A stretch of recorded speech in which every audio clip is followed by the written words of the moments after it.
segunda vinda. Mas pastor, a gente não já falou da segunda vinda? Nós estamos só na expectativa. O que é que a gente tem que esperar? Quando que é que acontece? A gente sabe que não sabe, que ninguém pode dizer que data que é. Muita gente já tentou adivinhar, não tem como.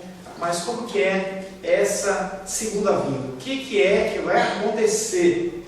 Nós já tratamos sobre essa expectativa, agora nós vamos olhar a natureza e como ela deve ocorrer.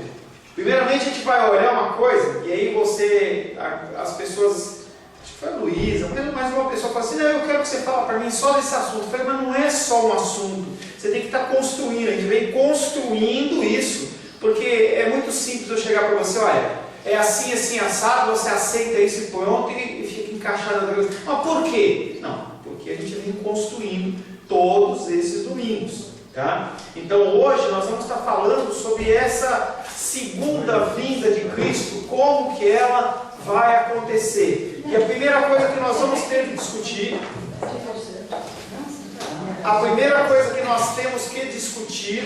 é se ela vem de uma vez só ou vem em duas partes. A segunda vinda de Cristo, ela vem em uma vinda ou vem em duas partes? E até um tempo atrás eu acreditava no que nós vamos falar agora, mas na verdade não tem base bíblica para isso. E eu não sei você, mas entre o que os homens falam e o que a Bíblia fala, eu prefiro ficar com o que a Bíblia fala. Tá? E nós vamos estar falando sobre isso. Não quero que você mude a sua opinião, se a sua opinião é diferente, só que você tem que respaldar o teu entendimento em conceitos bíblicos. Tá? E nós vamos estar trabalhando com versículos. Tá? Uma corrente que defende que vem em dois estágios. O que é dois estágios? Jesus Cristo ele vem nas nuvens, pega a sua igreja, arrebatamento, ele volta para o céu e vai ficar lá 7 anos comendo. É as bodas do Cordeiro. E tem um entendimento errado aí que nós vamos estar falando mais especificamente para frente. Tá? Essa corrente teológica, ela chama dispensacionalismo. Até para falar é difícil. Dispensacionalismo. O que é esse nomezão, pastor? Dispensacionalismo. É uma corrente teológica que entende que Deus ele vai corrigindo a história. Porque acredita que o homem faz a sua parte, toma as suas decisões, então quando Deus está vendo que a coisa está agindo de uma maneira errada, ele vai lá e corrige. Então a primeira dispensação seria a dispensação da inocência, fala essa corrente. Então era a época de Adão. Como Deus não sabia o que ia acontecer, e aí Adão agiu errado, então ele tem que corrigir. E vai corrigindo, a época dos patriarcas, até o último que seria o milênio. E aí dentro desse dispensacionalismo, tem uma corrente que nós vamos tratar bem mais a fundo, mas como a gente vai tratar de um assunto parecido, chama pré-tribulação. Não é simples, você pode me perguntar e a gente vai bem devagarzinho, tá bom? A primeira corrente, das mais importantes, que fala sobre o fim do mundo, o fim dos tempos e volta de Jesus, é uma corrente que fala que é a corrente da pré-tribulação. O que é isso? A igreja não sofre. Quando a coisa estiver realmente esquentando, a chapa estiver esquentando, Jesus Cristo vem aqui e tira as pessoas daqui e não vai sofrer nada. E a gente tem visto que isso não é verdade. Pode ser um desejo do nosso coração, mas não é verdade. A gente já falou sobre povos que têm sofrido, têm sido degolados. Quer dizer que a igreja de Cristo é quem? É um corpo ou não é um corpo? Então, o que é mais tribulação que isso? Mais tribulação do que queimar os caras vivos, do que cortar a cabeça, perder tudo? Eu não sei o que é mais que isso. Tá? Mas entende-se que, dentro desse conceito de pré-tribulação, em especial nós de igreja ocidental, em que a gente não passa luta, não passa dificuldade, é muito difícil se você comparar nossas lutas com as lutas do pessoal do Oriente Médio, com as pessoas da África, com pessoas da Ásia, em que você combate religiões e as pessoas perdem as estribeiras, parece coisa de time de futebol. Quando você vê aqueles caras brigando em time de futebol, fala assim, não, esses caras não são seres humanos, são animais. Porque o cara está vendo um jogo de futebol por causa da camisa do time dele, ele mata, ele pega uma barra de ferro e bate na cabeça do outro e mata o outro. Só porque ele não é corintiano, ele não é palmeirense, ele é vascaíno, é flamenguista ou qualquer outro time. Então, porque ele não é, eu mato ele. Tribulação é toda luta e dificuldade que a gente vê e nós estudamos, que ela vai se intensificando até chegar um momento em que Deus dá um basta. Nós vamos estar falando sobre isso. Uma corrente que defende o dispensacionalismo pré-tribulacionista é uma abordagem teológica da Bíblia que divide a história com várias épocas específicas ou dispensações que ele foi falando. Então, nas dispensações, Deus vai corrigindo. Ele espera que os seres humanos ajam de uma maneira, eles agem de outra, e aí Deus tem que corrigir o plano. Não acredito nisso, eu acredito num Deus soberano, acredito num Deus que ele tem tudo sob o controle dele, tá? Mesmo que a gente não entenda, tá? Que o irmão Sinomar às vezes pergunta, poxa, eu não consigo entender lá no Antigo Testamento, matando homem, mulher, criança, idoso, bebê, entendeu? E a gente já falou sobre isso, sobre toda aquela contaminação de idolatria espiritual que tem, e é um comando do Senhor. Pré-tribulacionismo é a posição que diz que a igreja será arrebatada e levada para o céu antes da grande tribulação que precede o milênio. Fala de uma vida dupla de Cristo, intermediada por um intervalo de 7 anos. Então a primeira etapa da segunda vinda é denominada arrebatamento. E a segunda etapa quer dizer que é o reino milenário. E aí Jesus Cristo volta realmente de uma forma definitiva. A primeira etapa da volta de Cristo é chamada arrebatamento, que pode acontecer a qualquer momento. Isso dentro da visão deles, a qualquer momento. Pode acontecer isso, independente de cumprir sinal ou não cumprir sinal. Quando Deus dizer, vem, Jesus Cristo vem e puxa a igreja dele. Não há a especificação de que você tem que cumprir todos os sinais que foram pedidos na palavra. Marcou o arrebatamento, vem e busca a igreja. Tá? Primeira etapa, arrebatamento pode acontecer a qualquer momento. Nessa ocasião, Cristo não percorre todo o caminho até a terra. Então ele vem até as nuvens. Nas nuvens, ele pega primeiramente aqueles que estão mortos. Os mortos ressuscitam e logo na sequência, todo o povo santo dele, todo o povo cristão, entendeu? Que tem, já aceitou Cristo no coração, que estão vivos, eles também são arrebatados, encontram os mortos nas nuvens e eles vão passar 7 anos lá comendo. Tá? Bodas do Cordeiro, e aí se imagina aquela mesa, as pessoas fazem brincadeira, ele fala assim, não, eu gosto de picanha, será que vai ter picanha? Vai ter feijoada? Depende, se a feijoada é a Naldinha que fez ou não, então tem aquelas coisas, entendeu? Não vou fazer não. Você não vai lá não? Nessa ocasião, Cristo não percorre todo o caminho até a terra, mas somente parte do caminho. E aí acontecem quatro coisas. Primeiro, a Bíblia já falou, então acontece a ressurreição de todos os crentes verdadeiros. Crente que tem carteirinha, ele sobe?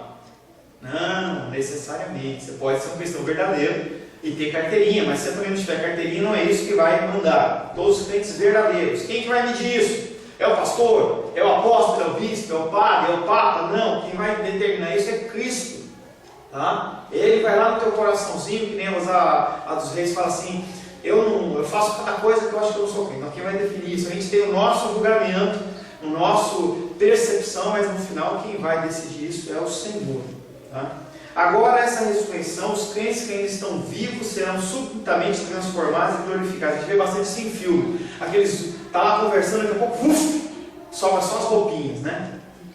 E aí depois disso acontece o arrebatamento de todo o povo de Deus. Os crentes ressuscitados e os crentes transformados são elevados às nuvens para encontrar nos ares o Senhor que desce, mas ele para nas nuvens. Esse corpo de crentes, denominado igreja, segue agora para o céu com Cristo, para com ele celebrar durante 7 anos as bodas do Cordeiro. Pastor, esse negócio de nuvens que ele fala não é bem as nuvens, né? É um tipo...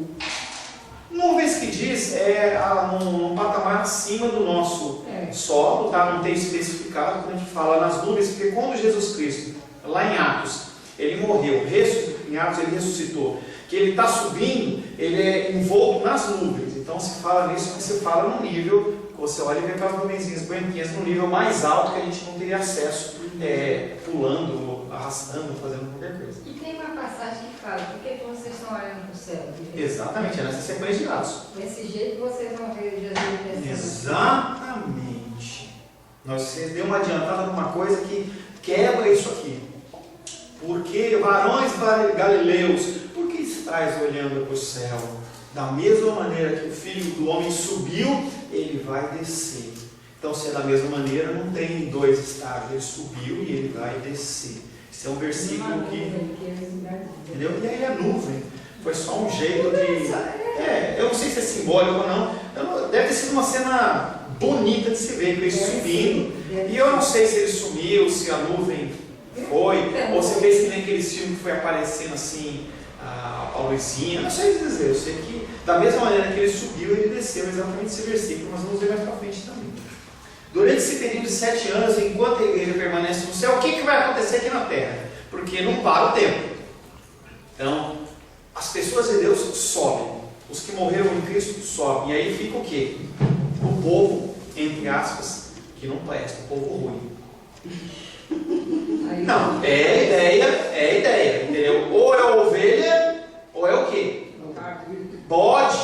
Não tem, sabia que no cristianismo não tem café com leite. Não tem. Você não pode ficar em cima do muro. Em cima do muro cai para o lado ruim. Então, ou você é ovelha, ou você é bode, ou você é joio, ou você é trigo. Quem vai definir isso? O Senhor. É por isso que dentro da igreja a gente não pode, a menos que seja uma situação prevista na Bíblia, uma situação muito grave, você não deve tirar a pessoa da igreja. Você vê que o Walter, aquele homem lá, aquele rapaz bêbado, ele vem alcoolizado, tudo mais, tal. A gente tem dado as oportunidades para ele, mas eu não vou impedir ele de entrar. Tem gente que impede a pessoa. Não, ele é joio. Não. Quem faz essa separação de joio e trigo é o Senhor, tá? É o Senhor. Mas nós estamos lá, então, dentro desse conceito aqui, tá? Nós subimos, estamos todo mundo lá. Amém? Alguém fica? Não, né? Todo mundo sobe. Tá, todo mundo vai, e aí aqui o pau vai comer. Primeira coisa, Daniel 9:27. Daniel. Enquanto eu acho Daniel, eu vou lhe dar um exemplo aqui. O menino que veio com a sua filha. Enquanto o pastor falava nisso, o menino chorou o tempo todo aqui. Eu estava atrás dele. Quando? Um dia que veio, né? O pastor falando lá e aqui, enquanto eu olhei o tempo todo, aquela palavra. Estava mexendo com ele. Então a gente vê assim, o cara todo diferente. O namorado da... todo diferente. Mas é lá dentro do coração. 9:27.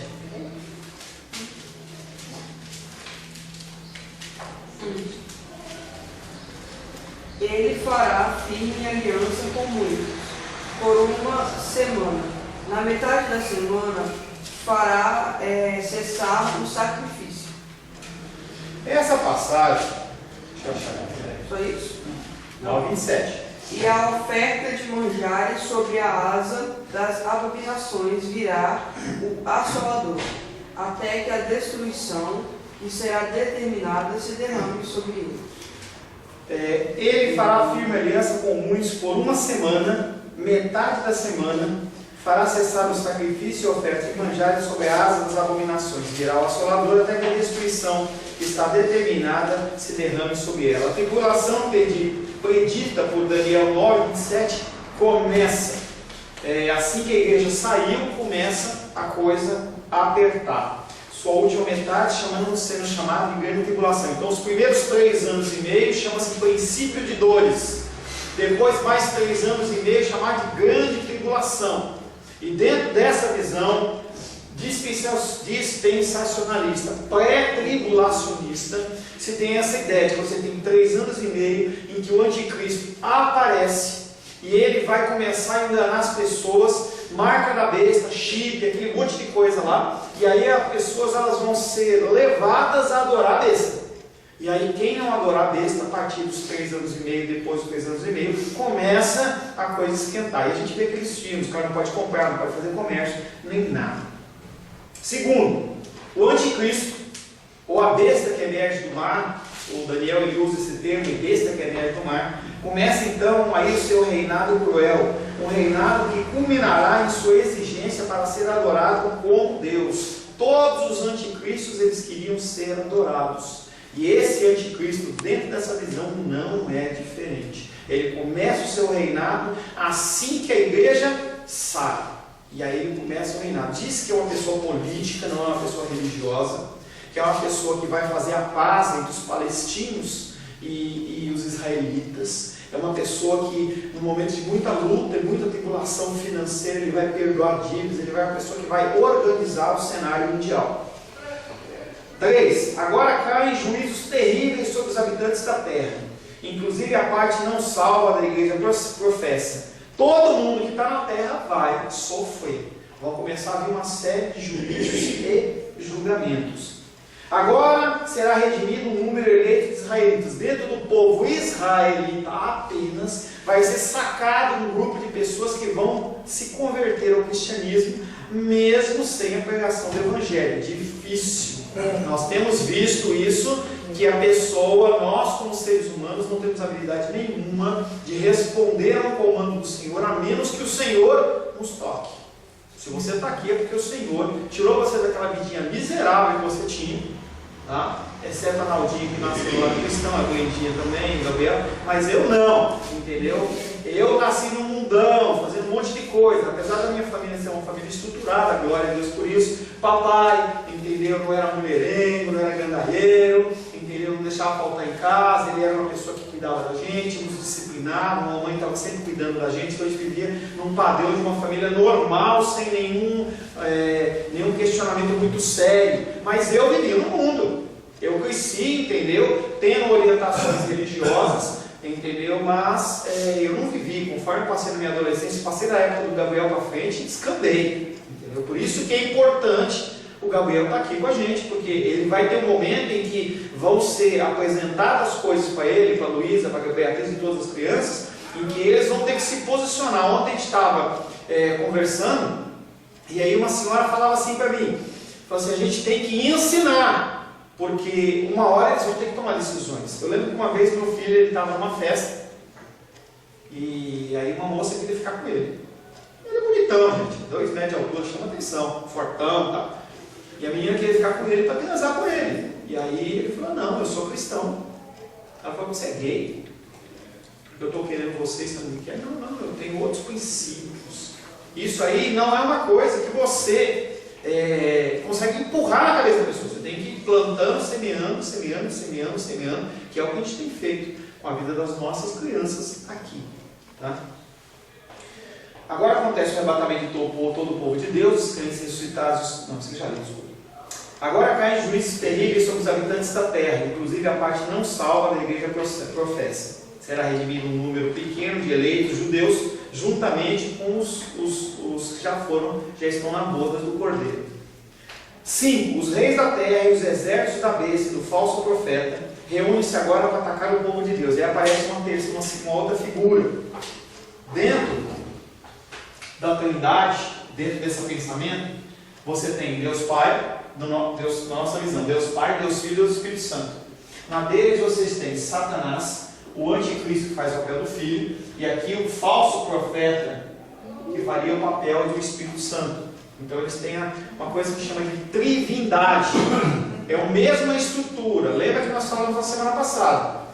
A figura do anticristo, ele vem para enganar, e não pode enganar fazendo uma coisa diferente, tem que fazer uma coisa que apresenta semelhança. Só um minutinho. Semelhança. Então, ou as pessoas que não confessam Cristo, ou a figura do anticristo, são uma pessoa semelhante a Cristo, mas conforme o que a pessoa, os corações desejam. Vai ser uma pessoa rica, vai ser bonitão, vai ser forte, vai ser sarado, olho azul, vai ser ricão. O anticristo tem essa estrutura. A figura da Trindade tem o falso profeta, que é uma pessoa que vai professar os ensinamentos de Satanás, vai ser um líder religioso, talvez uma religião dessas por aí, ou alguma que vai se levantar. Você tem a figura do anticristo, que é o filho, mas é o filho dentro da linhagem de Satanás, e Satanás como Deus dessa trivindade, né? Trindade, trivindade. Fale. Não, acho que já respondeu. O que eu ia dizer, se esse A aí não era a mesma coisa que o F. Aqui é. Anticristo como homem, figura de Jesus. Falso profeta, falando do Espírito Santo.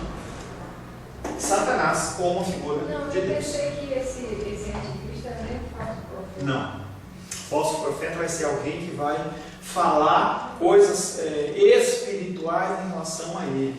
Vai levar os espirituais a acreditarem, porque tem os religiosos nas igrejas, e vai direcionar ele. A gente vê muito isso em relação à teologia da prosperidade, todas essas coisas que estão inventando aí. Você está direcionando essas pessoas para uma adoração a Mamon. E a palavra de Deus diz que você não pode adorar dois deuses. Ou você adora a um e aborrece a outro, você não pode adorar a Deus e Mamon ou riquezas. O que as igrejas evangélicas, na sua máxima hoje, estão ensinando?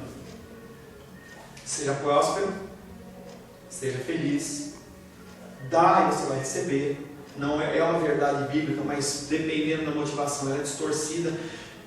O grande detalhe chama-se motivação do coração. Motivação do coração. Eu realmente...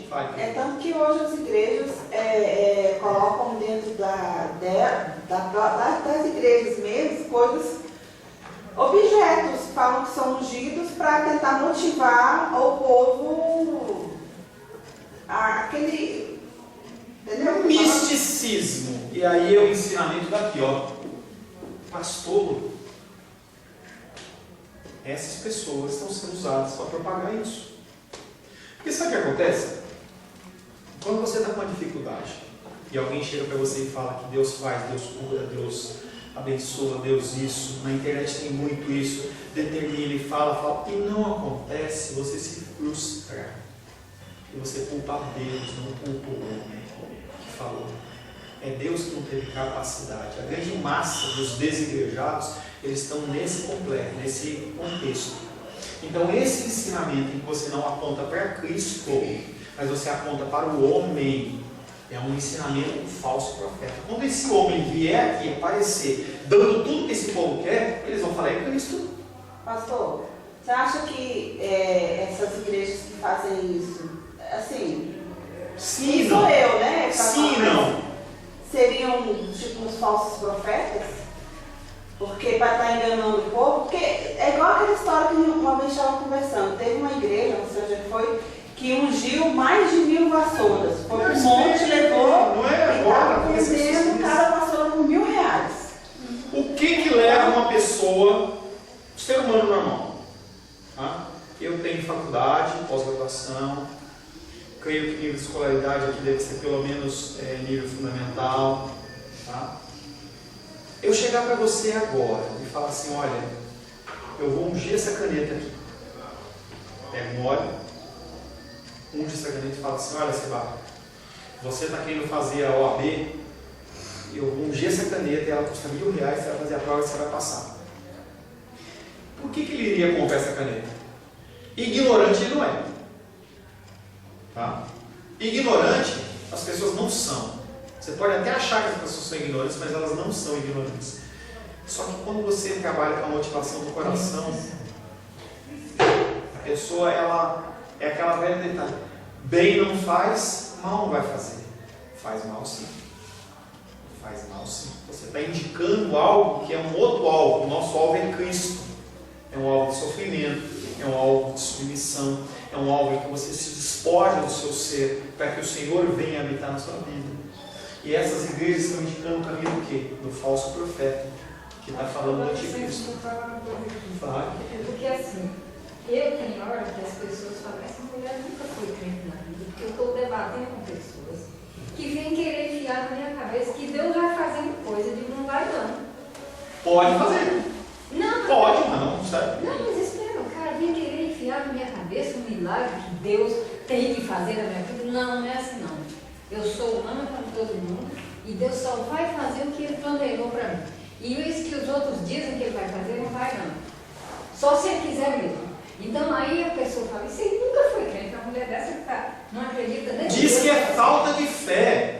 Entendeu? A pessoa joga do outro lado. Ela fala assim, se você não acredita, é falta de fé. A água das 7 fontes, eu vi o cara vendendo água das 7 fontes, você vai lá e compra e bebe, diz que vai ficar bom. Eu não vou beber nada disso.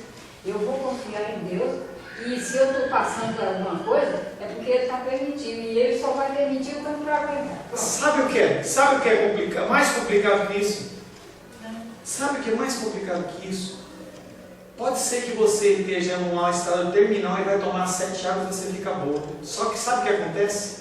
A sua fé não está mais em Deus, a sua fé passa a estar no homem e nas águas. E aí o problema é esse. O foco não é mais Deus, o foco é o homem. Se você sair daqui, já falei isso, gente. Se você sair daqui, foi lá no João da Badiânia, ou for nesses caras que fazem operação, o cara vai operar e pode ser que você fique bom. Tem gente que é operada e fica bom. Agora, aonde vai a sua fé? No que você acredita? Eu lembro que no meu início do cristianismo, eu estava passando muita luta e dificuldade, e eu conversava muito com a irmã Teresa, com a irmã Maria, que Maria Luísa, que faleceu. Gente, eu não podia dar um pum. O pastor pode falar pum? Não faz, né? Eu não podia dar um pum em São Paulo sem ligar para a irmã Maria. E meu foco estava em quem? Em Deus ou no homem? Esse é o problema. As religiões do anticristo focam o homem. Essas religiões focam o homem. E é isso que esse povo faz. Voltando para o nosso contexto aqui. Pastor, tem algo para falar. Fale, meu querido. Ontem eu estava assistindo um programa de televisão e uma mulher não era crente, sofreu um derrame e não podia sentar a perna no chão. E ficou andando de andador, com muita dificuldade. O pastor falando e ela lá. Aí eu disse, ouvi o programa do R. Soares, ele dizendo que a pessoa que fosse associado, né, que fizesse e que orasse, pedisse a Deus, e que Deus faria aquilo que ela estava pedindo. Ela disse, olha, por um acaso, aí o meu marido mandou escutar, eu escutei, aí eu disse, vou me associar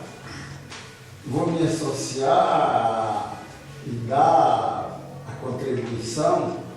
Aí eu fiquei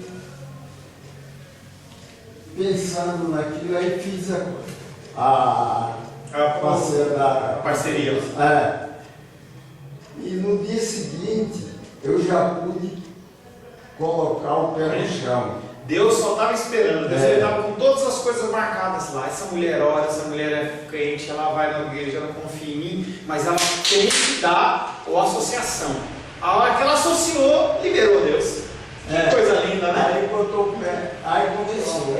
Aí disse, olha, eu vou me associar, e se associou, pagou a contribuição e deixou de lado o andador e ficou glorificando a Deus e o pastor chamou ela lá junto para testemunhar.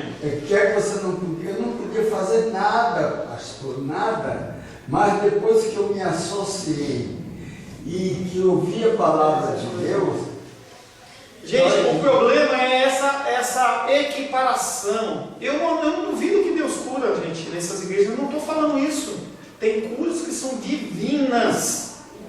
Pois é, todas são divinas, porque o Senhor controla tudo. Mas o Senhor concedeu. Entendeu? Mas qual a motivação do coração? Agora, quando a pessoa equipara a associação com glorificação a Deus no mesmo nível, aí é problema. Aí é problema. Você não pode colocar no mesmo patamar. Me dobrei demais, parece que está falando. Glória a Deus. Entendeu? Eu vejo um Deus em cima. Entendeu? A gente tem que saber, também você vai falar, não foi curado. Eu falei assim, não entra nessa. Não se preocupa com isso. É mentira, foi áudio. Não se preocupa com isso. Você tem que se preocupar em qual a motivação do coração. Exemplo de motivação do coração. A gente não está muito nesse tema não, mas é importante estar falando. Eu e o Sebastião temos conversado bastante em relação a projetos na igreja. Então, ele é uma pessoa que glorifica a Deus, entendeu? Ele é uma pessoa ativa nesse negócio, ele tem uma série de ideias. Mas quando ele traz ideias, eu levo a Deus, porque a motivação nossa tem que ser glorificar o nome do Senhor e fazer a vontade dele. E ele falou para mim antes do rádio, essas rádios comunitárias. Eu falei assim, bom, estatisticamente e em relação a resultados, você investir numa rádio, ela é muito dispendiosa. Ele falou, não, mas uma rádio comunitária é mais barata. Numa rádio comunitária, a gente vai alcançar uma gama de pessoas que a gente não sabe. E eu tenho um exemplo do pastor Ayrton, lá de Taguatinga, que ele fez numa rádio paga, ele gastou uma grana, acho que era R$1.000 por mês, 1.500, coisa assim. E não teve resultado. Então, a minha pergunta é, nosso objetivo é alcançar vidas, abençoar, e aí eu topo entrar num projeto desse. Vamos falar de Cristo, entendeu, no rádio. Beleza, não tem problema nenhum, que é o que nós fazemos com todos os nossos projetos. Agora, se a motivação é ir à igreja, aí eu vou começar a olhar para vocês como números. A minha preocupação vai ser o quê? Quanto que a Rosário dá de dízimo? Será que ela vai trazer o genro dela? E aí ele vai dar o dízimo também. E aí eu vou poder ter um salário melhor. Gente, se entra nisso, o coração do ser humano é difícil.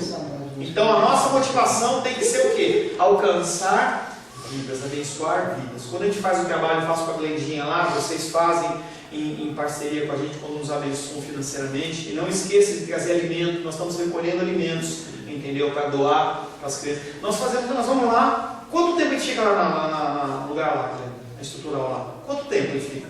Para entregar? Ai, nem 20 minutos. 10 minutos, 15 minutos. É rapidinho. Nada. A gente vai lá, entrega o alimento, abençoa e vai embora. Hora e vem embora. Ponto. Nós estamos abençoando o reino do Senhor. Não é uma motivação de te trazer gente para cá, de fazer. Eu não tenho problema com isso. Por isso nós estamos fazendo um trabalho de panfletagem, a gente vai começar a fazer, entendeu? Mas o objetivo não é encher a nossa igreja. E sim, a gente tem que acreditar que o que nós estamos falando aqui é verdade e que é bênção. Nós estamos falando a palavra de Deus, então a gente está chamando pessoas para ouvir a palavra de Deus. Não é o objetivo que essas cadeiras estejam cheias. Eu confesso para você que às vezes meu coração oscila para um lado, oscila para o outro, entendeu? Porque o meu coração é humano. Hoje de manhãzinha chegou pela 9h30, estava eu, a Rosário, a Rosângela e a Luísa, entendeu? O coração fica triste. Eu falei assim, não, Senhor, vou fazer para o Senhor. Entendeu? Aí as pessoas vão chegando e o Senhor sabe das coisas. Voltando para o nosso escatologia. O passo 5. Os reis da terra e os exércitos da besta e do falso profeta reúnem-se para atacar o povo de Deus. Afinal do período de 7 anos, os homens da terra, os reis da terra, eles vão se reunir para destruir Israel. Então, muitos filhos já foram feitos. Israel, ele está no meio de um monte de montanhas, tanto que tem aquele texto, se não for, como é aquele salmo lá que diz que tal como os montes em volta de Jerusalém, qual que é o salmo? Tal como em volta de Jerusalém estão os montes. Jerusalém, ele está num lugar estratégico que as pessoas não conseguem acessar, a não ser por um caminho. É meio mar vermelho, assim, só tem uma entrada e uma saída, ou então por cima. Então esse povo vai todo da terra se reunir em volta de Israel para destruir. Quando fizer isso, Jesus Cristo toca a trombeta ali. Gente, acabou a comida. Para de comer. Chama todo mundo ali, o povo está salvo. Chama os anjos, chama todo mundo, desce e vamos guerrear. E ali é instaurado o início do milênio, que Satanás é preso por 1000 anos. Tá? Cristo retornará em glória, acompanhado pela igreja, com certeza de barriga cheia. 7 anos comendo nas bodas do Cordeiro. E a gente está, daqui a um mês, eu e Sebastião vamos estar indo lá para o nosso congresso que a gente tem lá em Arcos de Lindóia, e lá a gente come. Eu falei, Seba, vamos parar de comer agora, porque chega uma hora que a gente não consegue almoçar, porque você ainda está com a janta na barriga, é tanta comida. Então o povo de Deus vai estar desse jeito. Passou 7 anos comendo nas bodas do Cordeiro, e eles voltam, depois de fazer uma digestão espiritual, para guerrear aqui na terra. Dessa vez ele percorrerá o caminho até a terra, ou seja, Jesus Cristo vai descer, passar as nuvens e chegar na terra. Ele vai destruir todos os inimigos que eram contra o povo de Israel, na batalha de Armagedon. Já ouviu falar disso, né? Armagedon, a batalha final. Estabelecerá seu trono em Jerusalém e começará seu reino milenar. Essa é a visão, nós falamos da visão dispensacionalista, pré-tribulacionista. Ou seja, a igreja não passa nenhum sofrimento. Nenhum sofrimento. O único problema, apesar de ser lindo e maravilhoso, eu quero para a minha vida isso, não quero luta nenhuma. Quando vier a luta, o senhor não tem base bíblica para a suposição de que a segunda vida de Cristo deve ser dividida em duas etapas. Entre as razões, nós temos as seguintes. Primeira, nenhum argumento a favor dessa vinda em duas etapas pode ser deduzido do uso da Bíblia, em especial no Novo Testamento. Na Bíblia você não tem respaldo para isso. Ah, pastor, mas tem tal passagem. Nós vamos ler agora. E aí você não tem como analisar a Bíblia fora da Bíblia. A Bíblia, ela se analisa e se explica nela mesma. Essa é um grande milagre, é um dos grandes milagres do Senhor. Você não procura respostas da Bíblia no livro do pastor Paulo, no livro da bispa Glenda, do apóstolo não sei das quantas. Você procura a resposta da Bíblia na Bíblia. E eu lembro, é uma frase que eu ouvi do bispo Macedo, uma das coisas que eu ouvi dele que é interessante. Porque sabe que toda verdade é verdade vinda de Deus, independente de quem vem. O diabo não fala a verdade. Quem fala a verdade é Deus. Ele usa a mula, usa o que ele quiser. E certa vez, eu estou comparando o Macedo com o mundo, não é isso que eu estou fazendo. Tá? Então, uma vez ele falou assim, que às vezes as pessoas elas se preocupam muito com os estudos dos estudos de Deus. O que ele está falando? Ele está falando que as pessoas elas se preocupam em estudar livros doutrinários em vez de estudar a própria Bíblia. Quando eu chego na faculdade, quando eu dou aula, eu chego para as pessoas, vocês já leram a Bíblia? As pessoas não leram a Bíblia. Aí eu li Salmos, pastor. Eu falei, pô, mas como é que você está fazendo teologia e você não leu a Bíblia, você não tem conhecimento? A gente fala do rei Davi, você não sabe se ele está em Reis, Crônicas, se ele está nos Profetas. Você não tem noção nenhuma da Bíblia. Se você não leu a Bíblia, você não tem noção. A gente começou a pegar a Luísa e começou a colocar ela para ler livros pequenos. Ela leu o livro de Esther, ela me explicou o livro de Esther. Colocamos ela para ler agora Ruth. Gente, importantíssimo. Ah, mas não dá tempo, é correria. Maxwell, não tem isso. A gente tem que colocar para ler. Fala assim, ó, você vai ler um capítulo para mim, verbal. E aí não é, vai ler no quarto, não. Porque a gente, como adulto, como pai, tem essa mania. A gente fala assim, vai e faz. Aí você vai lá no computador, que tem internet, Facebook, WhatsApp, televisão. E aí a criança, não, você tem que acompanhar. E aí a Luísa, a gente tem feito isso com ela. Já fizemos um tempo, voltamos a fazer agora. Para que a pessoa, a criança, possa ter a leitura. Nós adultos também temos que ter a leitura da Bíblia. Você tem que saber o que é. Quem é Manassés? Quantas 12 tribos são? Não sei, pastor, são 12. Não sei. Quanto isso, quanto aquilo, como que é, como funciona. Pelo menos você tem que ter uma noção. Para quando ela tiver uma palavra, por que as crianças às vezes acham uma palavra chata? Porque não é a Bíblia. Você está falando de algo que a pessoa nunca ouviu. É que nem o Douglas. O Douglas, o namorado noivo da Ione, ele veio para o Brasil e eu confesso que deve ser uma coisa muito chata. Porque ele está aqui, ele não entende português fluente, eu estou falando de coisas espirituais que não é um linguajar cotidiano, ele não entende nada, ele fica 1h30 sem entender coisa nenhuma. Muitas vezes as crianças elas estão nesse contexto porque elas não entendem o que nós estamos falando. Por quê? Porque não lembra a Bíblia. 3 palavrinhas só. Tem 3 palavras que falam sobre essa volta de Cristo. Uma delas, 2 palavras gregas. Pastor, você vai me ensinar grego agora? Só rapidinho. Primeiro,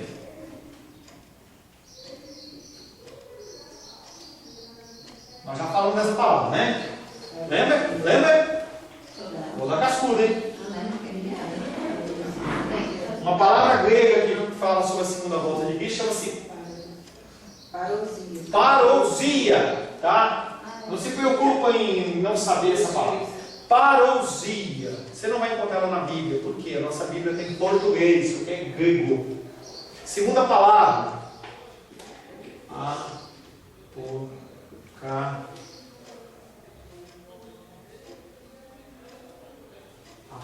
A parousia significa a volta de Cristo? Segunda volta.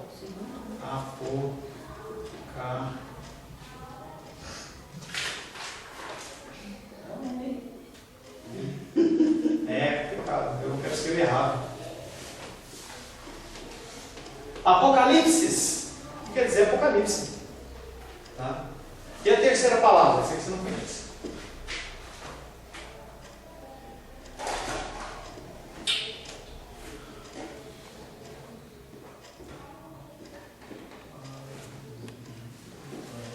Epifaneia. Isso é um nome de gente.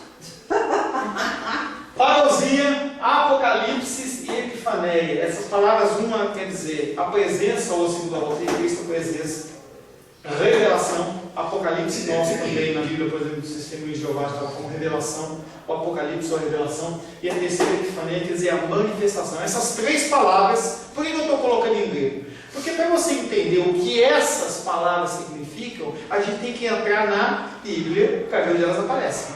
Aonde essas palavras aparecem, para você entender o sentido delas. Por exemplo, se você fala manga, o que significa manga? Depende. Manga pode ser de comer, manga de lampião. Manga de chuva, lá em Minas a gente fala manga de chuva. Manga de chuva. Se você tem por dia da pessoa, você fala, você está mangando de mim, mangando. A palavra pela palavra, ela não tem sentido nenhum sozinha. Você tem que ver onde ela está encaixada. Então essas três palavras, elas aparecem dentro da Bíblia. Nós vamos olhar algumas passagens. Vamos começar pela parousia. Nem sei se dá tempo. Não vamos começar, né? Não dá, falta 3 minutos.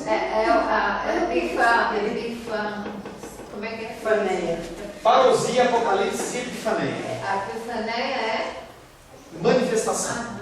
Tá? É a manifestação de Cristo? Não é assim. Ah. Segunda volta de Cristo. Revelação de Cristo. Manifestação de Cristo. Tá? São as três. Se vocês quiserem, eu posso, depois do intervalo, em vez de falar Josué, a gente volta nisso. Quer? Espera aí, pastor. Fala. Repete aí. Eu tenho que trazer. 3 palavras gregas, Não, tá. elas refletem, falam da segunda volta de Cristo. Para a gente entender como que se manifesta a segunda volta de Cristo, a gente não tem que ir em lugares fora, a gente tem que ir na Bíblia. Como vocês não sabem grego, e eu sei muito pouquinho, a gente traz palavras que elas aparecem em textos específicos em grego, para a gente ler essas passagens e você fala para mim assim, tem a ver com isso? De ir, parar, voltar para depois vir? Porque é isso que nós estamos querendo definir. Primeira coisa que nós estamos querendo definir, que Jesus Cristo, ele veio de uma vez, ou ele parou nas nuvens, dentro do conceito pré-tribulacionista, ele veio nas nuvens, pegou o povo, levou lá para cima, fez uma grande mesa com feijoada, picanha e arroz doce, canjica, sei lá o que você quer comer, e você passa 7 anos comendo, se rejubilando na presença do Senhor e o pau quebrando na terra. É assim. Como que a gente define? Essas 3 palavras, elas refletem a segunda volta de Cristo. Então nós vamos ter textos bíblicos em que elas aparecem e você vai ter que analisar isso para ver se realmente está falando que Jesus Cristo veio de uma vez só ou veio em muitas. Porque ou a Bíblia fala claramente, ou então é dedução humana. Com dedução humana a gente não tem como lidar. É o que o povo faz, eles pegam os textos bíblicos fora do contexto e jogam a passagem que ele quer. Uma palavra, uma frase que as pessoas gostam de usar, já fora do nosso texto. Pedir, pedir e dar-se-vos-á. O cara que fala, quando pega esse negócio isolado, quando eu falei isso para minha tia, ela falou assim, pedir, pedir e dar-se-vos-á. Você fala assim, beleza, eu vou pedir o que eu quero, para que Deus vai dar. Vai ler o texto antes e depois. Está falando de sabedoria. Pede sabedoria, que Deus vai te dar sabedoria. Não é que Ele vai te dar, eu quero um Audi, eu quero um apartamento, eu quero isso. Aí o cara fala assim, pedir, pedir, dar-se-vos-á, então o cara sai pedindo, porque ele tem que... Não é. Pedir, pedir, dar-se-vos-á fala em relação à sabedoria, para você tomar suas decisões corretamente. Porque um dos maiores erros que a gente tem é tomar decisão errada. Ontem a gente estava lá conversando, e aí a pessoa fala assim, poxa, fulana de tal casou com fulano, entendeu? O cara era um mala. Decisão errada. A decisão errada te amarra pelo resto da vida ou parte da sua vida. Então se a gente toma decisões corretas, as decisões são muito melhores. Então essas 3 palavrinhas aqui que a gente vai tratar depois do intervalo, são palavrinhas que nós vamos estar falando de textos bíblicos em que elas aparecem E você vai começar a construir na tua cabecinha. Será que está falando disso ou não está falando? Amém? Vamos para o nosso intervalo. Plim, plim. O que é essa palavra? Segunda volta. Não. Lê. Parousia. Apocalipse. Parousia. Epifã. Aí se eu tivesse outra filha, eu vou botar Epifânia. Epifaneia. Epifaneia. Tá? Primeira palavra que nós vamos estudar. Esse aí é com você. Hã? Esse está falando com você. Qual é esse aqui? Não, o último é, ó. É esse aí.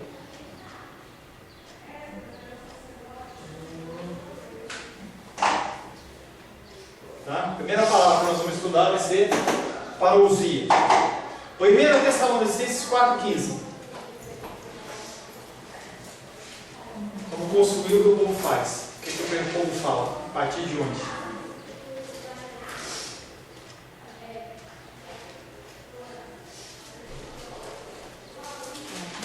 Primeira Tessalonicenses 4,15. Tessalonicenses é um mini Apocalipse. É?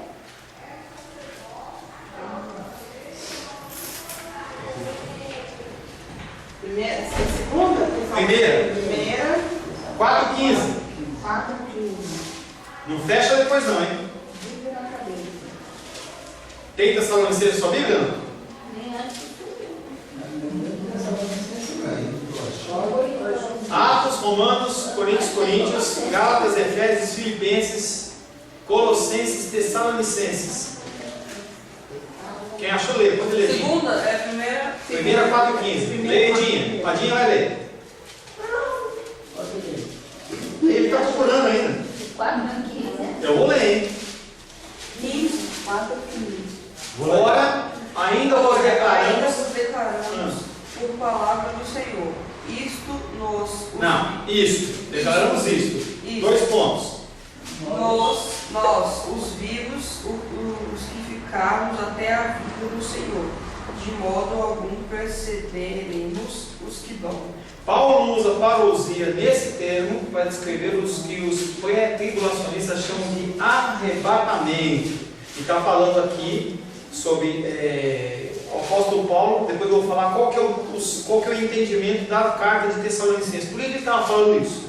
Mas o sentido dessa frase é: ora, ainda vos declaramos a palavra do Senhor, nós, os vivos, os que ficarmos até a vinda do Senhor, de modo algum precederemos os que dormem. A primeira coisa que ele está falando aqui é: quem vai subir primeiro são os mortos. Só isso. Segundo texto, 1 Tessalonicenses 3,13.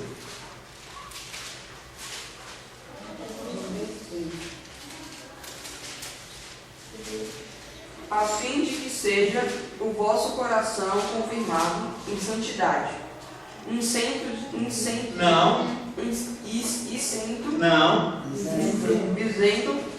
de culpa, na presença de nosso Deus e Pai, na vinda de nosso Senhor Jesus, com todos os seus santos. Opa! A fim de que seja o vosso coração confirmado em santidade, isento de culpa, na presença de nosso Deus e Pai. Primeira coisa, quem vai subir vai ser os santos, que é que tem o coração puro e limpo, entendendo que nós não temos capacidade nenhuma de purificar o nosso coração a não ser através do Senhor. Mesmo assim, nós temos a nossa responsabilidade. E aí ele completa falando: na vinda do nosso Senhor Jesus Cristo com todos os seus santos. Ele está falando dessa segunda volta de Cristo com todos os seus santos. 1 Tessalonicenses 3,13. Ele está falando que a vinda de Cristo vai ser com todos os seus santos. Então, quando ele vier, ele vai vir com os seus santos. Não se fala em uma segundo estágio de ir e vir em relação à parousia. Terceiro texto, 2 Tessalonicenses capítulo 2, verso 8. Então será de fato revelado o único. Não, o Nico é do backyard. Então será de fato revelado o iníquo. Quem é o iníquo, Gabriel? Não sei. Quem é o iníquo? O anticristo, tá? O homem da perdição. Vai lá. A quem o Senhor Jesus matará com o sopro de sua boca e o destruirá pela manifestação de sua vinda. Então ele está falando que a vinda de Cristo, Jesus Cristo, ele vai vir através do sopro da sua boca, ele vai destruir o iníquo pela manifestação, parousia, manifestação da sua vinda. Paulo utiliza esse termo parousia para se referir à vinda no qual Cristo reduzirá o anticristo a nada, o qual, conforme os pré-tribulacionistas, não deveria acontecer até a segunda etapa. Então, os textos de Tessalonicenses estão indicando a seguinte coisa: Jesus Cristo, ele vem, pega a sua igreja sobe, encontra ele com as nuvens, corpo glorificado, ele continua descendo, e ele vem e ele acaba com o anticristo com o sopro na boca dele. Em nenhum momento, esses três textos, onde aparece essa palavra parousia, ele está dizendo que vai parar, subir e voltar lá e ficar 7 anos comendo lá na boda do poder. Não tem essa referência. Essa primeira palavra ela aparece nesses três textos que nós falamos. Tá? Então, no primeiro texto, ele vem falando que realmente primeiro são os mortos, depois os vivos. No segundo texto, ele fala que quem vai ir vão ser os santos que vão subir, mas para descer, vai Jesus Cristo, ele vem com a sua igreja, ele não vem sozinho, ele não vem em outro momento, ele vem na sequência. E nesse terceiro aqui, ele diz que a manifestação do iníquo vai ser destruída através do sopro da boca de Cristo, quando ele descer com a sua igreja. Então é uma coisa só. Perguntas? Sem perguntas. É o que você pode falar. Então eu quero dizer que você falou que primeiro não sobre os mortos, mas quer dizer que os mortos ainda não estão lá no céu? Não, senhor. Mas quando morre, você vai para o céu ou para o inferno? Não, senhor. Esse é o problema, você faltou aulas. Esse é o problema, entendeu? Tem um lugar intermediário, um estado intermediário, que você quiser, você vê lá o vídeo, vai lá na internet, Igreja Cristã Sem Medida, estado intermediário. Tá? Lá tem explicação, é 1 hora e pouco, 2 horas de explicação do que é, aonde vai, o que acontece. Me perdoe, mas eu não vou poder voltar e falar 1 hora do negócio. Mas basicamente, esses seres que morreram em Cristo, eles estão aguardando o retorno, entendendo sempre que nós temos aqui o nosso tempo cronológico, que é medido em minutos, segundos, horas, dias, meses, anos, e nós temos um tempo de Deus, que é um tempo infinito, de eternidades. Então, dentro do tempo de Deus, tudo que tinha que acontecer já aconteceu. Você ou está no inferno, está salvo, já aconteceu tudo dentro do tempo de Deus, porque é um tempo em que Ele olha presente, passado e futuro como se fosse uma coisa só. Então, para Deus, morreu, está no céu, está no inferno. Dentro do nosso tempo cronológico tem uma série de coisas que vão se cumprindo. Esse julgamento que vai haver vai quando chegar o tempo final, aí o Senhor ele vai resgatar os mortos, seja no mar, no cemitério, no acidente de avião, perdeu, sei lá onde quer que seja. Ah, mas tem uma doação de órgão, está lá. Aí o cara vai perguntar, pô, mas o que acontece? O cara não é salvo e está com o fígado do que está salvo. Aí o fígado some. Não sei dizer. Aí são detalhes. Pastor, eu penso o seguinte, que a pessoa quando morre, não vai, o crente, por exemplo, o salvo, não vai logo para o céu. Deus tem um lugar determinado Mas foi o que nós falamos. para o dia do É isso que ele está falando, pai. É isso que ele está falando. Não foi isso que então você aprendeu direitinho, porque nós falamos isso e é isso que você tem na cabeça. Nós falamos há 3 meses atrás, 4 meses atrás a respeito desse assunto, nós falamos exatamente isso. Tá? Entendendo que dentro do tempo do homem, dentro do tempo de Deus, as coisas já aconteceram. Tem um versículo que diz como que dormindo, tirando a dorme. Como que? Porque uma coisa é você dar palavras e sentidos para coisas que você conhece. Se eu chegar para você e falar assim, cadeira, você pensa no quê? Nessa estrutura. Madeira, plástico, o que seja. Feijoada. Olha, eu estou com feijoada na cabeça. Feijoada. Aí eu lembro da Dinha. Entendeu?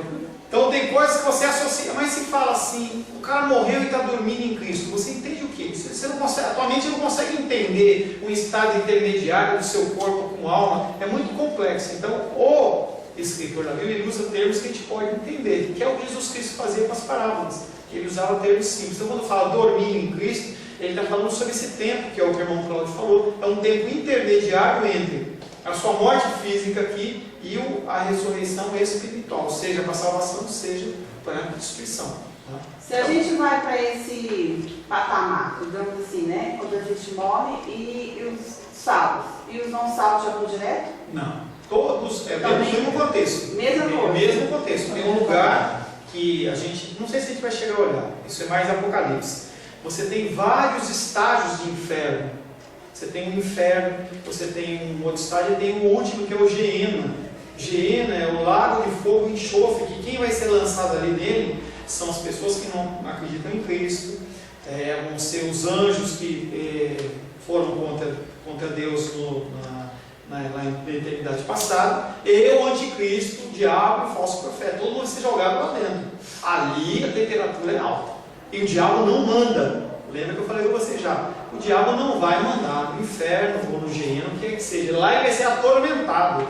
É Geena? Geena. É uma outra palavra grega que diz inferno. G-E-E-N-A. É o grau máximo. É o top da descrição, em que a manifestação da glória de Deus em ira vai ser suprema. Eita. Não posso ir para esse lugar. Nem eu. Primeira palavra, parousia. Nesses três textos. Mas o céu também tem esse estágio também, até chegar no... Ou não, é uma coisa Tem só? seio de Abraão. Primeira parte era seio de Abraão. Depois céu, um estágio intermediário para depois ser a glória com o Senhor. Não Na tem. verdade, a gente vai voltar para morar na terra. Você não vai ficar voando com asinha lá no céu. Nós vamos vir para reinar com o Senhor aqui na terra. Mas isso é Apocalipse, não tem nada a ver com escatologia. Porque dizem, no caso, quando, assim, dizem que a gente, como salvo, fica no céu sempre. Assim, então, desde pequeno eu vi isso. E quem fica na terra é o povo que... Nós vamos, a Nova Jerusalém, quando a gente lê Apocalipse, você vê que a Nova Jerusalém, que é a cidade celestial, onde não vai precisar de luz, porque quem é a luz é o próprio Cristo, que vai iluminar a cidade com a sua sabedoria, com a sua presença. Ela vai descer do céu ataviada, toda ornada, para reinar na terra. O reinado do Senhor vai ser na terra, não vai ser nos céus. Para isso que Deus criou o ser humano, para reinar na terra, não para reinar no céu. Você não tinha colocado, para quem tinha criado terra, tudo. Ficava todo mundo lá em cima com asinha e estava tudo certo. Conforme for, a gente pode. É um estudo mais complicado, porque muita coisa que você acredita, você vai deixar de acreditar. Aquelas histórias lá de Apocalipse são todas simbólicas. Pastor, aí falar dos animais que vão conviver um com o outro, sem o leão com o cordeiro.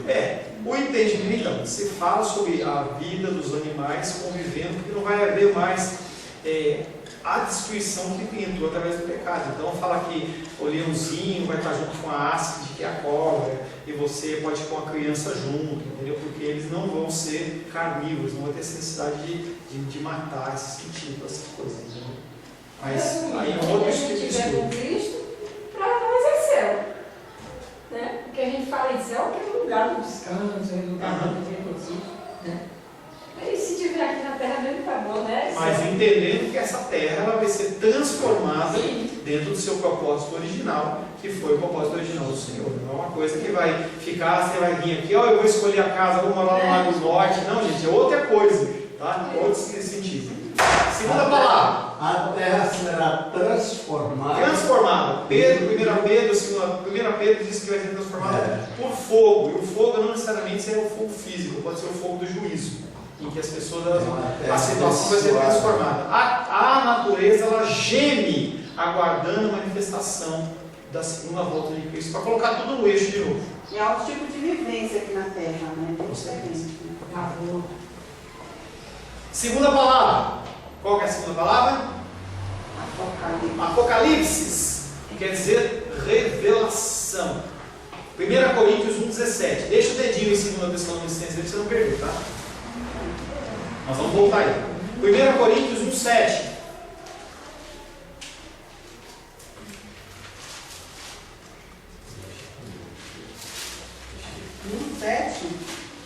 1:7. Achei. É 1,7, rapaz. 1 Coríntios, capítulo 1, verso 7. Achei. Pode falar? Pode. De maneira que vos falte nenhum. Não vos falte. Tem que ler com calma, hein?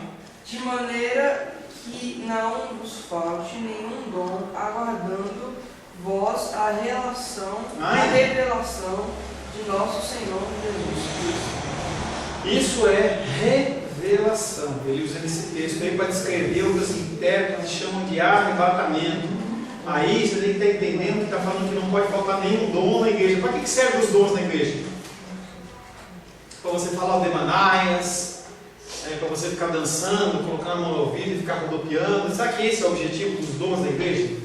O objetivo dos dons da igreja é edificação do corpo. Entendeu? Se não edifica o corpo, não serve para nada. Tem número de dom? Não.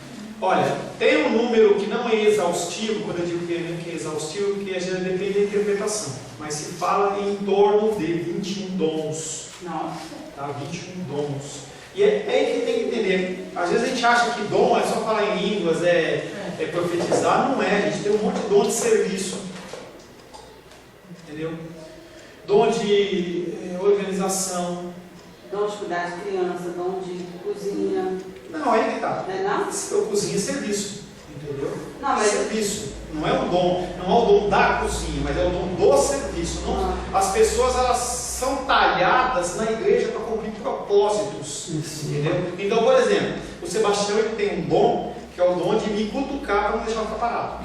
Entendeu? Então ele traz as ideias, então ele ajuda a organizar. Isso é uma coisa inerente do Senhor. Entendeu? Eu não vou ficar falando de todo mundo aqui, entendeu? Mas tem pessoas que têm o dom do serviço. Eu vejo a minha tia, por exemplo, a minha tia que está, deixa eu ver, né? Ela tem um dom de liberalidade financeira. Se for para comprar para ela um litro de leite que custa R$1, eu brigo com ela, e o outro custa 95 centavos, ela vai daqui lá no supermercado por causa de 5 centavos. Ou não compra. Mas se for para comprar uma coisa para a igreja, ou for para ajudar alguém, ela dá 1.000, 2, 5, quanto que for. Ela não tem preocupação com esse tipo de coisa. Tá? Então isso é liberalidade, vem de Deus.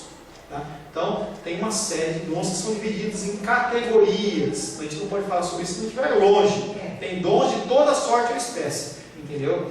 E nós estamos falando de catalogados em torno de 21 dons. Tá?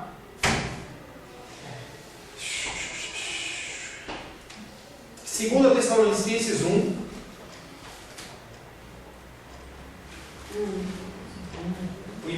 Segunda Tessalonicenses 1, versos 7 e 8. E a vós outros que sois atribulados, alívio juntamente conosco, quando do céu se manifestar o Senhor Jesus com os anjos do seu poder. E 8. Continua. Em chama de fogo, tomando vingança contra os que não conhecem a Deus e contra os que não obedecem ao Evangelho de nosso Senhor Jesus. E a vós outros que sois atribulados, alívio juntamente convosco, quando do céu se manifestar o Senhor Jesus com os anjos do seu poder, em chama de fogo, tomando vingança contra os que não conhecem a Deus e contra os que não obedecem ao Evangelho do nosso Senhor Jesus Cristo. Então está falando aqui sobre essa tribulação excessiva, sobre esse povo que não reconhece Cristo como Salvador. Terceira palavra, epifaneia, que representa manifestação. 1 Timóteo, capítulo 6, verso 14.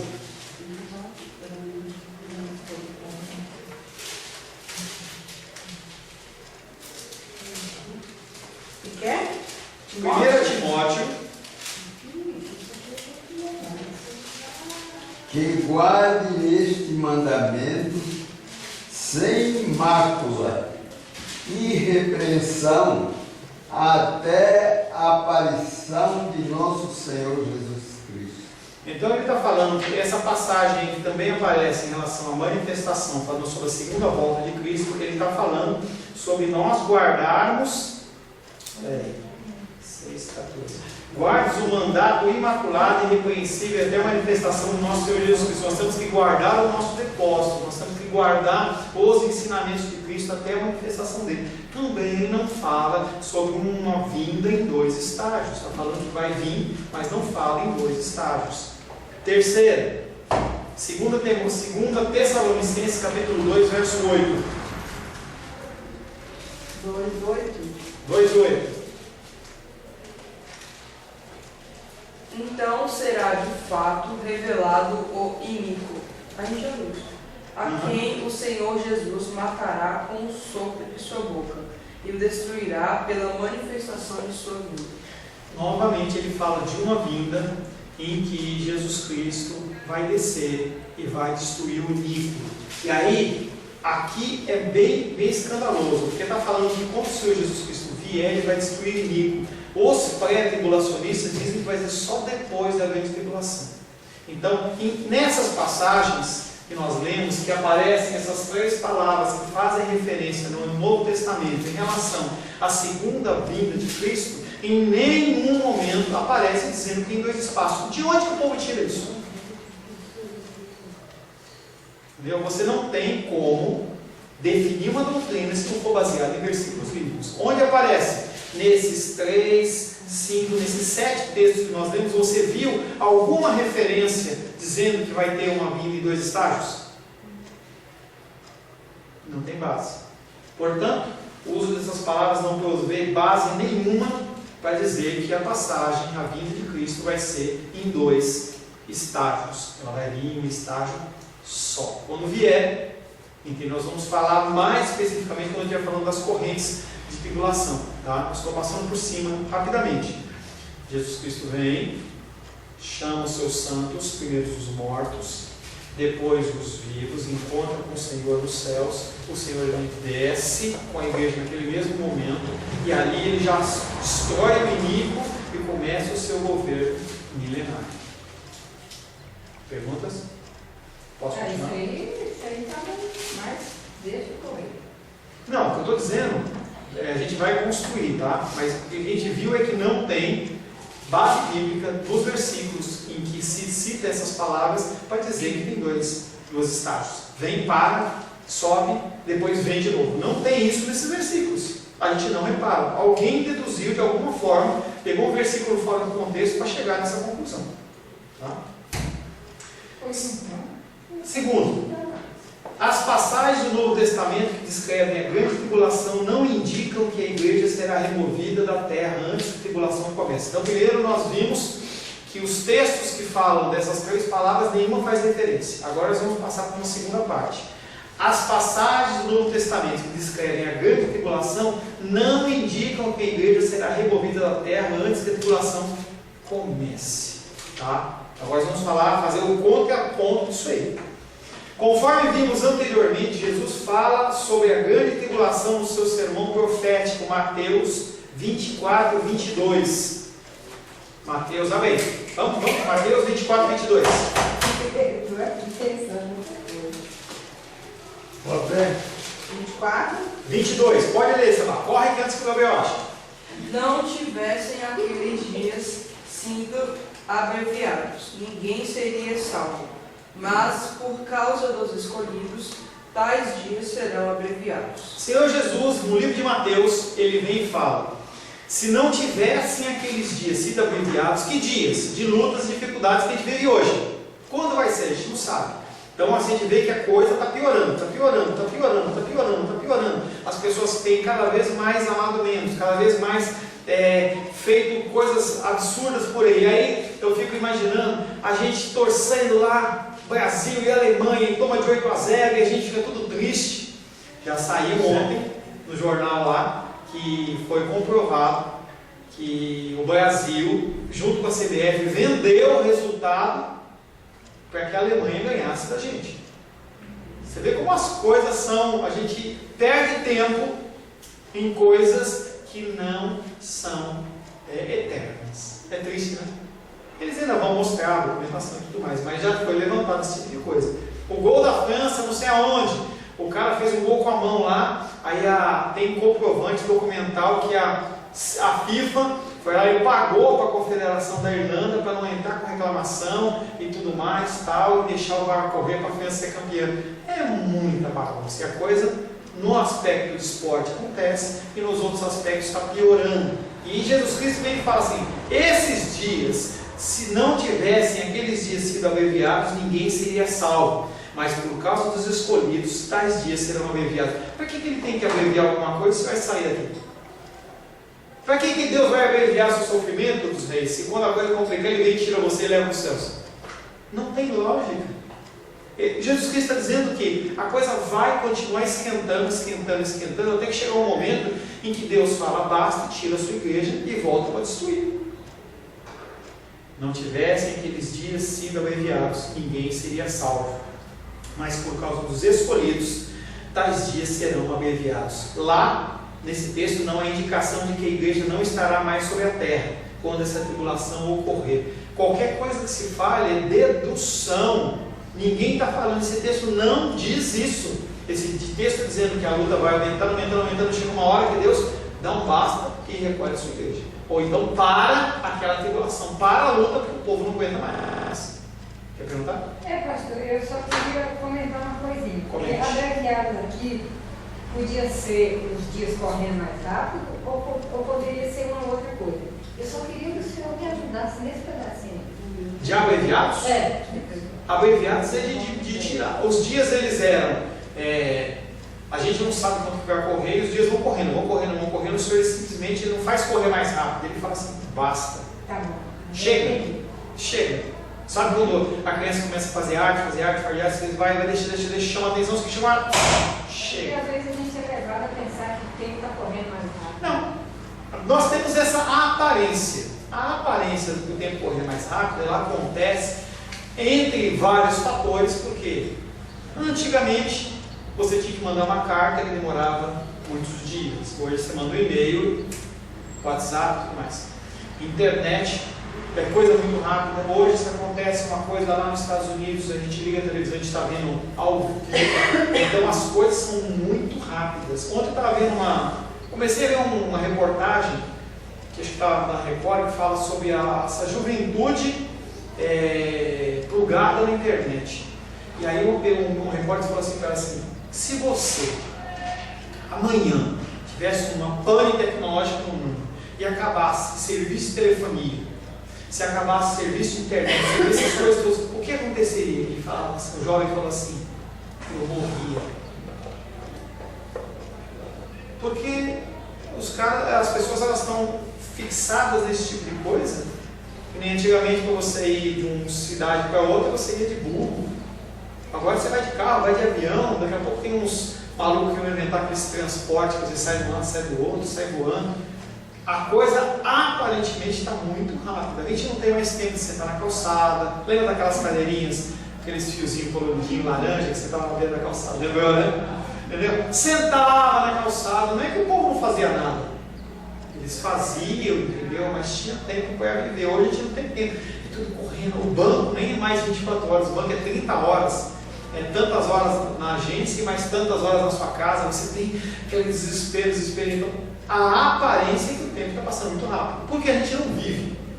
A gente não tem um tempo de confraternização, de vivência e tudo mais. É tudo muito rápido. Vi uma praça no sul, que eu tive vontade de sentar naquele lugar, porque era chamativo, e acho que alguém, todo mundo conhece. E eu fiquei doida para me sentar ali e esquecer do mundo, mas não tive tempo. Não fui. E aí que tá. A gente não tem tempo porque a gente não sabe priorizar entre o urgente e o mais importante. Tudo para a gente é urgente. Você vai marcar uma consulta, é urgente. É não sei o que, urgente. Mas o mais importante. Ontem eu estava lendo um livro e ele estava falando sobre limpeza de coração. E ele falava assim, que naquele dia do Senhor, a gente vai ver como a gente perdeu o tempo em coisas que não têm importância. Vai ser triste, gente. Vai ser triste. Não vai ser uma tristeza eterna, porque senão a gente ia estar no outro inferno, mas naquele momento vai ser aberto os seus olhos de tudo que você deixou de fazer como importante. Por isso que eu tenho falado de vez em quando no domingo. Se tem que amar alguém, ame hoje. Ligue para as pessoas hoje. Fale parabéns hoje. Abrace hoje, porque amanhã você não sabe. E depois eu fico, por que você me deixou? A gente vê muito filme em relação a isso. As pessoas, elas não dão importância, não dão valor. Tá? Só para a gente finalizar, não vai dar tempo. Então, nesse texto de Mateus, ele fala que os tempos seriam abreviados, vão ser eliminados. Aí alguém pode falar assim, não, mas está falando dos judeus, porque Mateus ele foi um evangelho que foi escrito para os judeus, mas o mesmo texto ele aparece lá em Marcos falando as mesmas palavras. Marcos 13:20. Marcos. É a competição. Marcos 13:20. Não tivesse o Senhor abreviado aqueles dias, e ninguém se salvaria, mas por causa dos eleitos que ele escolheu, abreviou tais dias. Então, entenda que o mesmo texto foi em Mateus para os judeus, Marcos é para os gentios, é para outro tipo de pessoa. Então não se pode apegar a esse tipo de coisa. Nesse assunto, entretanto, que é de importância crucial e é referência ao arrebatamento da igreja. Mateus capítulo 24, 30, 31, que nós vamos ver na semana que vem. Amém? Semana que vem a gente vai dar andamento sobre essa análise, sobre a passagem do Novo Testamento, da que fala sobre a grande tribulação, que não evidencia a manifestação do Senhor em 2 estágios. Amém?